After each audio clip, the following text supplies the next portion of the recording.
નમસ્કાર મિત્રો, સ્વાગત છે તમારું અમારી યુટ્યુબ ચેનલ. મિત્રો, પોલીસ ભરતી માટે રાહ જોઈ રહેલા ઉમેદવારો માટે વધુ એક મહત્વની અપડેટ સામે આવી રહી છે.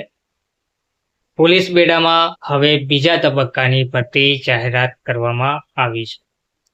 આ ભરતી ઓગસ્ટ અથવા સપ્ટેમ્બરમાં બહાર પાડવામાં આવશે.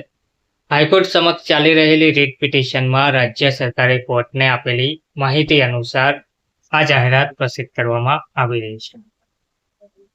તો પોલીસ બેડામાં લગભગ 25,660 જેટલી ખાલી જગ્યા પર સીધી ભરતી કરવામાં આવશે.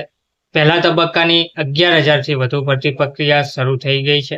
હાઈકોર્ટે સરકારને કેલેન્ડરની ટાઈમલાઈન મુજબ ભરતી કરવાનું કહીને વધુ સુનાવણી 11 એપ્રિલના રોજ બહાર પાડવામાં આવશે તેવું કહેવામાં આવે છે. વિગતવાર જોઈએ તો પોલીસ બેડામાં બીજા તબક્કાની ભરતી ઓગસ્ટ અથવા સપ્ટેમ્બરમાં બહાર પડશે એમ રાજ્ય સરકારે હાઈકોર્ટ સમક્ષ જણાવ્યું છે. હાઈકોર્ટમાં થયેલી રીટ પિટિશનમાં સરકારે એવું જણાવ્યું હતું કે વર્તમાન ભરતીમાં શારીરિક કસોટી માર્ચમાં પૂર્ણ થશે અને ત્યારબાદ લેખિત પરીક્ષા અને પરિણામ જુલાઈ મહિનામાં આવશે. આ મુદ્દે સુનાવણી દરમિયાન સરકારી વકીલે કોર્ટને જણાવ્યું હતું કે પોલીસ બેડામાં 25,660 જેટલી ખાલી જગ્યા ઉપર સીધી ભરતી કરવામાં આવશે, જે પૈકી પહેલા તબક્કામાં 11,000 કરતાં વધુ પોસ્ટ માટે ભરતી બહાર પાડવામાં આવેલી છે.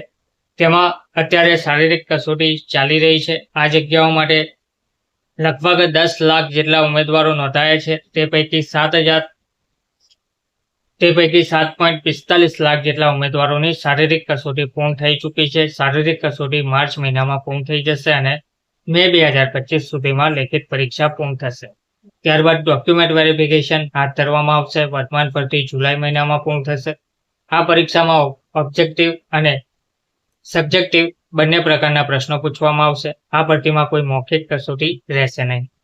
વધુમાં સરકાર તરફથી જણાવવામાં આવ્યું હતું કે 25,660 પૈકી બાકીની ખાલી જગ્યાઓ 14,283 ઉપર બીજા તબક્કાની ભરતીની જાહેરાત ઓગસ્ટ અથવા સપ્ટેમ્બર મહિનામાં બહાર પાડવામાં આવશે. બીજા તબક્કાની બાકીની ભરતી સપ્ટેમ્બર 2026માં પૂર્ણ કરવામાં આવશે. હાઈકોર્ટ રાજ્ય સરકારને કેલેન્ડરની ટાઈમલાઈન મુજબ ભરતી કરવાનું કહીને વધુ સુનાવણી 11મી એપ્રિલના રોજ રાખી છે.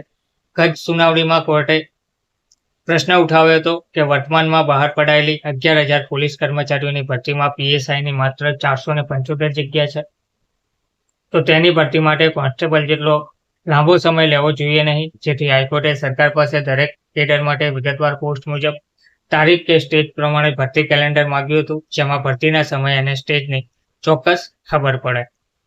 તો દેશના ઘણા રાજ્યોમાં તોફાનો થતા જાનમાલને નુકસાન થતું હોય છે, ત્યારે પોલીસની ભૂમિકા અને સંખ્યાને લઈને હાઈકોર્ટમાં સુઓ મોટો પિટિશન દાખલ થઈ હતી. આ પિટિશન સુપ્રીમ કોર્ટના 2019ના નિર્દેશો પ્રમાણે લેવામાં આવી હતી, જેમાં પોલીસ રિડ્રેશલ ફોર્મની સ્થાપના કરવી, પોલીસ બેડામાં ખાલી જગ્યાઓ ભરવી, પોલીસને ટ્રેનિંગ આપવી, વસ્તી પ્રમાણે પોલીસને ભરતી કરવી, પોલીસના કામના કલાકો નક્કી કરવા, તોફાનો વખતે જાહેર મિલકતોને નુકસાન થતું અટકાવવું, સરઘસોની ફોટોગ્રાફી અને વિડીયોગ્રાફી કરવી, સુપ્રીમ કોર્ટ દ્વારા અપાયેલા નિર્દેશોનું પાલન કરવું, સભા માટે પોલીસ પરવાનગી અનિવાર્ય બનાવવી જેવી બાબતોનો સમાવેશ કરવામાં આવ્યો હતો. તો ટૂંકમાં હવે 25,660 પોલીસ ભરતી માટેનો બીજો તબક્કો છે તે ઓગસ્ટ અથવા સપ્ટેમ્બરમાં બહાર પાડવામાં આવશે તેવું કહેવામાં આવી રહ્યું છે. ધન્યવાદ.